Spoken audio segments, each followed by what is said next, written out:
Hello everybody, Drew here, tip of the Mint Flips, where I'm a full-time eBay reseller, and every 100 subscribers there's a giveaway. So if you're watching, make sure you subscribe so you have a chance to win. Future Drew here, my apologies. I started last video by saying at the end of the video would be the winner of the 1700 subscriber giveaway. I later changed my mind about putting it in that video, mostly time, but then I forgot to edit the video to take that part out. It's embarrassing. That's a little bit embarrassing. So at the end of this video will be the winner to the 1700 subscriber giveaway. I've got, I don't know, like 12 orders going out today. Let's go ahead and get to work, and hopefully I can actually do some listing today. What a keen idea. And it's so funny. I mentioned, I think it was last video, that I needed to take some of these out, but it is a DirecTV remote. And this is one of the ones I said, well, these are never going to sell. I need to get rid of these.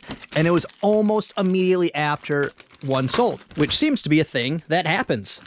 Or you'll move it on the shelf and then all of a sudden, boom, gone. And for this DirecTV remote, a RC6RX, $8.19 free shipping. Remotes, you know, I'll pay 25 cents for a remote. I don't mind that. I wouldn't really reach out to buy that one. I wouldn't like search that out. But most of the remotes I get, or at least the remotes I get now, it's always like I'll buy a box of random electronic bits at a garage sale. They're like, hey, it's $5 for the whole box. I'll usually buy those. You know, there's only the one thing in there I really want, but I'll usually buy it because you'll get a few nickel or dime type things where when you run out of stuff to list or slow to list, or it's very quick and easy to list, why not? $8.19 free shipping. Next thing going out, C5 is a Harley Davidson taillight, I think. 1, 2, 3, 4, 5, right here. And of course, Harley Davidson, if you can get it, for anything, clothing, memorabilia, parts, Harley, that's a moneymaker right there. For that, it's not a ton of money, but I got that in a Macau mystery box, so I paid less than $1. $14.99 free shipping. Next up, it's a book. Turn and Lanny Bud right here. It's a very red book. It's even red on the top there. From 1953, $29.99 free shipping. That's great money for a book. I am definitely on a mission this spring/summer to find a book source. Yes, I can go to my local thrift shops and go through there, but I'm talking about I want to find, I know some people that run an estate sale company. I might try them first and say, hey, stop bothering with listing the books at your estate sales. I'll give you a flat rate, no matter the books. You know, I'll give you all the books, 25 cents a book. And I kind of want to see how that goes, because then they don't have to mess with it. And I just show up, box them up, write them a check, and move on with my day. And that guarantees that they sell all of them, cookbooks, all of it. Because keeping this shelf full is a goal of mine, and I don't have any books left to list outside of some lot. Next up, C3 is a Suns Out 1,000-piece puzzle. C1, 2, 3. This one here. Come on. Gotta move everything just to get one thing out. It's a 1,000-piece jigsaw puzzle with some loons. I think those are loons. Does it say on here? Nope. What did I put in the listing? Oh, I did. Okay, loons. I was mad at myself. I put loons and ducks because this could be some type of mallard. I don't know, but I'm pretty sure that's a loon. Either way, if you're not positive on what something is, expand your keywords into what you think it might be. Put options, because if you don't know, the person buying it also might not know. They might be looking for a ducks puzzle. They see this one and those are loons, and they're like, that's a beautiful puzzle. I want that one instead. So never be afraid to add some extra things that are close, that are within the realm of your product, as long as you're not trying to be deceptive on purpose. $8 plus shipping on that one there. If I didn't say, I don't remember where I got that. If I got it at a thrift store, it was around $2.99, so not a ton of profit. All right, Future Drew here, about to try and pack up this puzzle. I've given this packing tip before, but in my opinion, it's the most useful one. So my two options, because this is like a centimeter too big to fit in a 13 by 13 by 9, a number 7, where I could just resize it down. I could take two 1095s and Frankenbox those together, that is my next option. But if this works, this is the easiest way. So what I need, because the puzzle is 12, I don't know, 12 3/8 by 12 3/8. So what you would do is you would add that together for your total length you'll need of the box. So in all actuality, what I would want to do is round up 13, 13, as it's got to get 26. And so you'll see this one, it's so close that I'm going to attempt it, but there's no guarantee this works. And then I might end up still having to Frankenbox two 1095s together. But this is the most useful resizing tool, resizing technique. So I figured I'd go ahead and show you how I do it, walk you through it. I want this to be square. So I just split the box in half. I mark a line, and now I will cut the tab here, cut the tab here, and I will fold it on this line. And I will repeat that process on the other side. And then let me go ahead and do that, and I'll turn the camera back on. All right, so I cut the tab there, same thing on the other side. And now I will fold it on the line here. And let me go ahead and build that box out, and hopefully that worked. So you'll see the new tabs right there. Let me go ahead and flip it back over. It does end up leaving a hole because you're changing the dimensions of the box. You can just put a spare piece of cardboard in there, tape it down. Let me just go ahead and hopefully this worked out. So come on. It was very close. So it's still a maybe. It's a solid maybe. Woo! That I'm going to call it good. Okay, it doesn't get much closer. The box is going to have a little bit of rounding here. I would like to have a loop of bubble wrap on this. Normally, maybe some small bubble, but in a box, this is perfectly fine. If I had big enough poly bags, I would have done a loop of small bubble around it and tossed it in a poly bag. That still would have been fine. All in all, I'm pretty happy with it. I can, if I want, now go along and resize the box the other direction to make it smaller, which I may or may not do. I don't think it's over dimensions where it's going to matter. And if it's, well, actually, the one thing that will matter, let me check, is poundage, is weight. Here, I'll show you another little tip while I'm at it, because I have to. When you have a smaller scale, I do have a bigger one, I just don't like to get it out if I have to. If I don't have to, you obviously can't see the display. What you can do is reach through to the tear button, as long as you don't touch the box, tap the tear button, pull the box off, and it will give you your poundage in a negative fashion. So this is a 2 pound, 5 ounce. So this actually makes this pertinent. This makes my next step actually matter, because by resizing this box, removing some of this cardboard, I can get this under 2 pounds. So this is when it does matter. This is when you should resize, when you are very close to that next poundage, because you can save yourself a couple bucks with a little bit extra effort. So I hope that was helpful. I mentioned before, I do have tutorials on how to Frankenbox, stuff like that. I keep trying to make dedicated videos just to it, but I do have a playlist of those kinds of things if that's something you actually need, something you might find helpful. Next up, it's a book, Red Morning, first edition.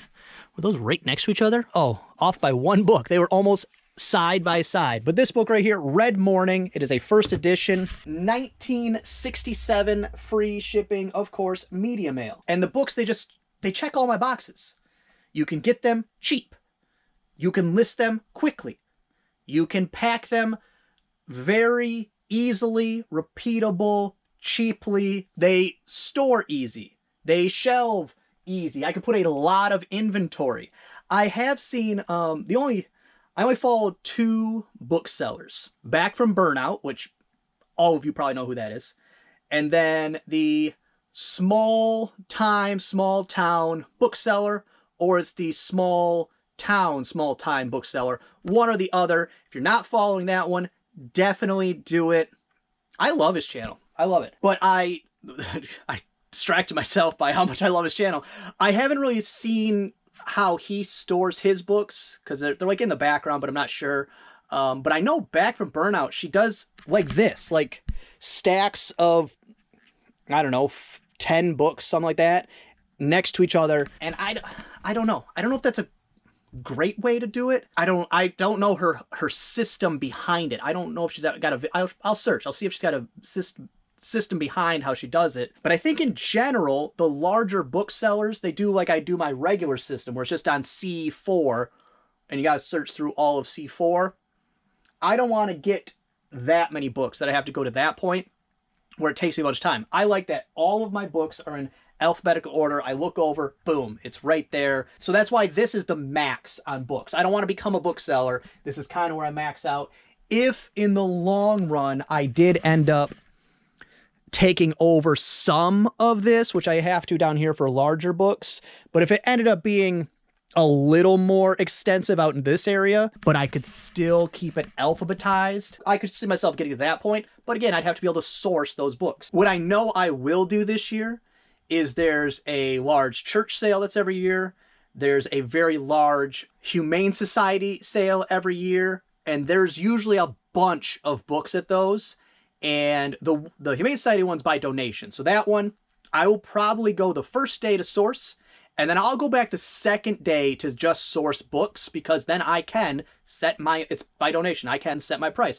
And 25 cents a book is still fair, especially if I buy 500 books. They would be happy to not have to load the books back up and do whatever they do with them, donate them or whatever they do. And then the church sale, I think, is the same way, donation. But I think that'll be my plan. The big sales that have also books, I will go the first day and do my regular sourcing, and then the second day, when there's not as many people, I'll bring one of the kids, or I'll bring a cart or something, and I'll source books. I'm gonna figure out a way to source more books. That's the point of that story. Next up, D1. I know it's not on D1, but they are New Balance walking shoes, which, I mean, what shoes aren't walking shoes? You walk in all of them. These I got at Goodwill or whatever, or Salvation Army. This would be in the $3.99, $4.99 range that I paid for them, and I got $31.99 plus shipping.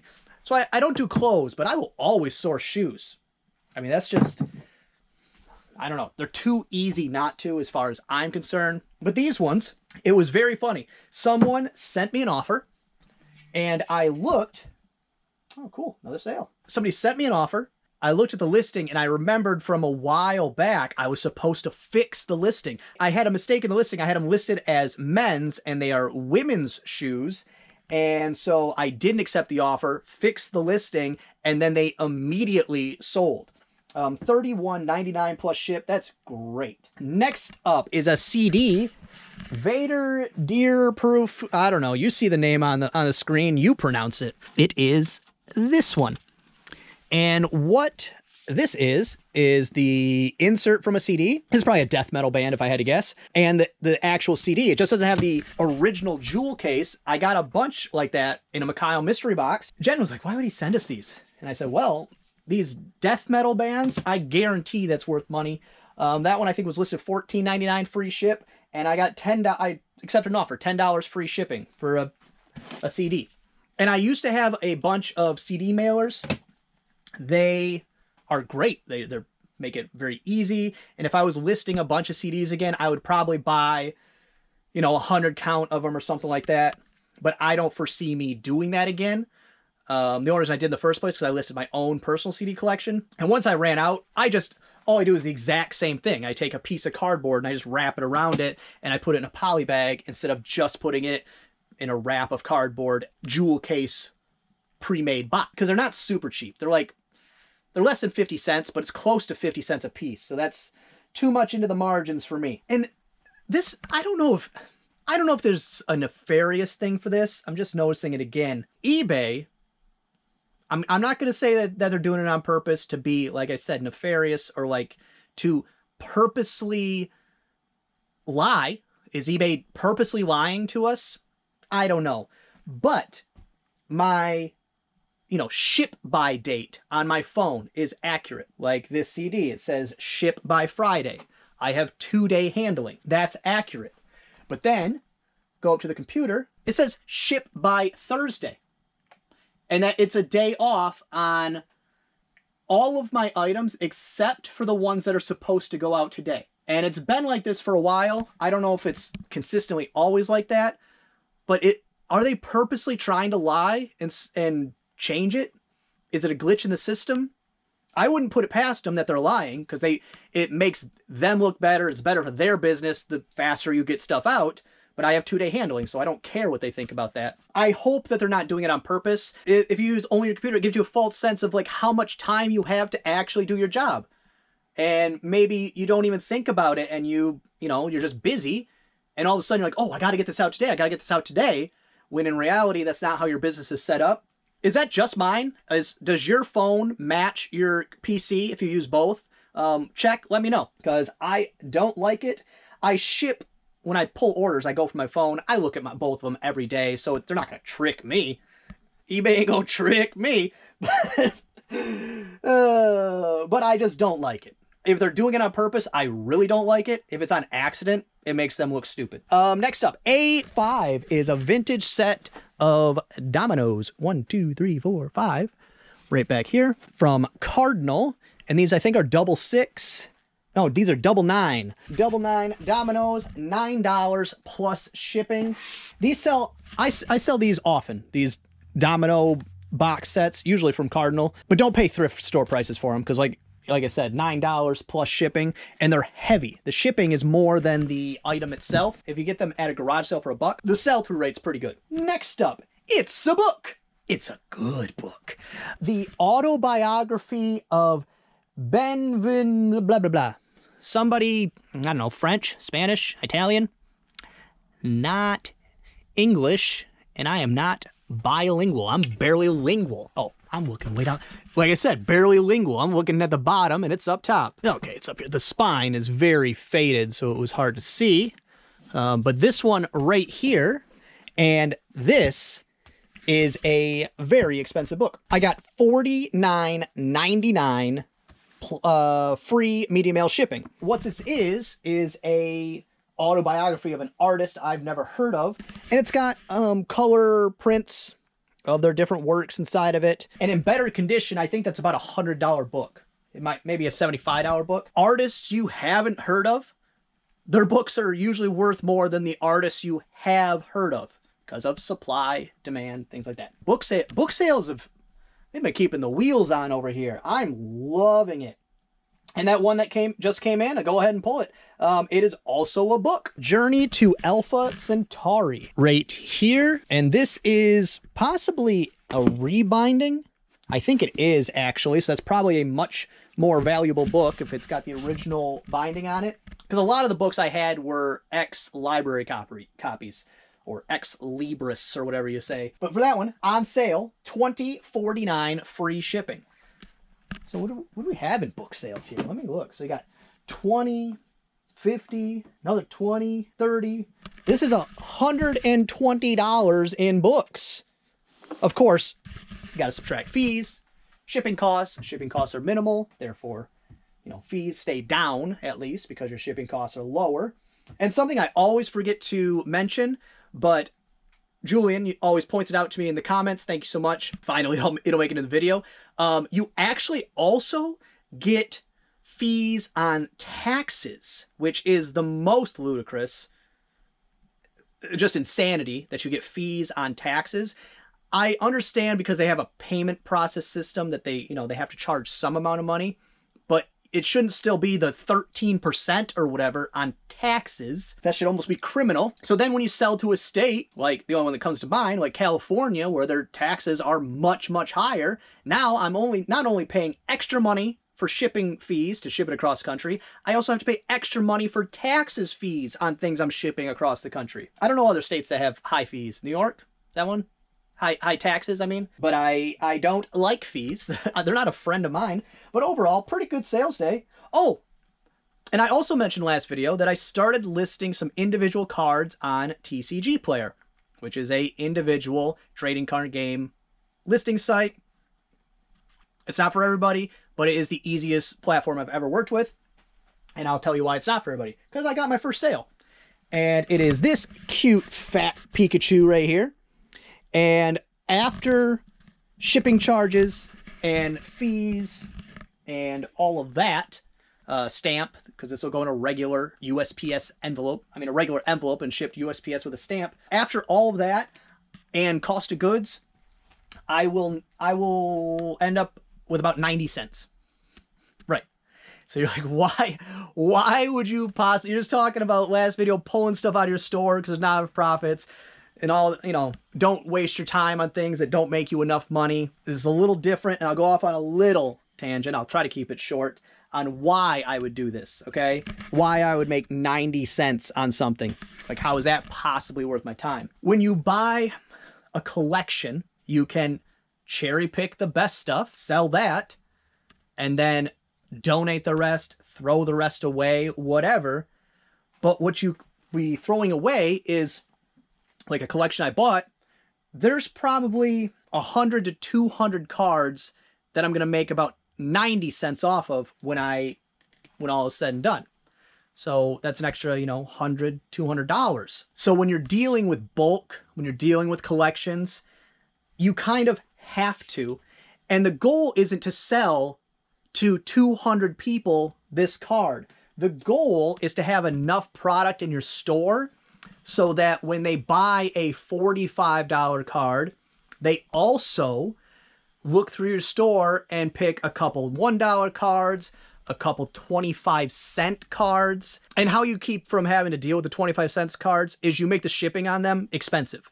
So that you never ship a 25-cent card with 99-cent shipping and make 3 cents. You make the shipping very expensive on those ones.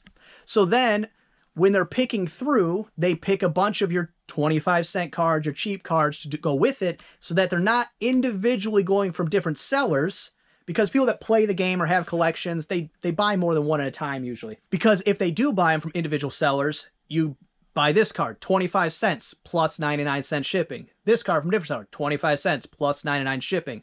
Or when they're buying an expensive card, they buy 10 or 12 more from the same buyer, so they're not getting hit with shipping every single time. They get hit with shipping once. So that's at least the thought process behind it. And like I said, it's not for everybody, but because I do buy bulk collections, because I do actually do it as a hobby as well, it makes sense for me. But in general, you should never sell something that you profit 90 cents on. That will never work out for you. But anybody that does, it's super easy. If you thought about doing it, it's easy, and there's no commitment. You don't have to sign up for anything. There's no store you have to buy. You have log information. You fill out your inventory. If something sells, you ship it. If you change your mind, don't ship it. They'll cancel your account. Or they'll at least ding your account. All right, well, I want to keep this one short so I can get some listing done today. So that's going to be all for this one. I hope you enjoyed it. If you did, give it a thumbs up. If you didn't, go ahead and give it a thumbs down. Subscribe, share, and be good to each other. All right, my apologies if you hear screaming children in the background, but it is what it is. Only 17 comments to pick from, so it's pretty low. Anybody that got entered has really good chances. There were some qualifiers to get entered, so if you didn't actually follow the rules, I will have to roll again. So let's go ahead.